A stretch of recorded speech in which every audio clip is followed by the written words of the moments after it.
This is the Lone Crater YouTube. We hope this video helps. In this video, I will show how to make chocolate chip cookies at home without oven full guide. Start by prepping ingredients and lining a pan that fits your stovetop or microwave, then soften butter and mix dough gently until combined. I will walk you through portioning, cooking times for different methods, and how to tell when cookies are perfectly set but still soft inside for a chewy bite.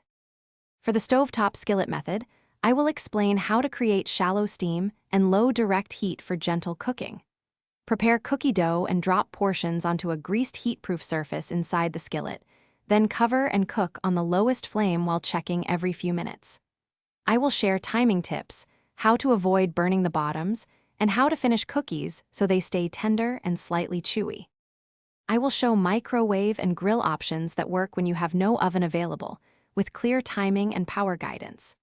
For microwave, cook in short intervals and allow standing time to finish setting. For grill, use indirect heat and a tray to mimic oven baking.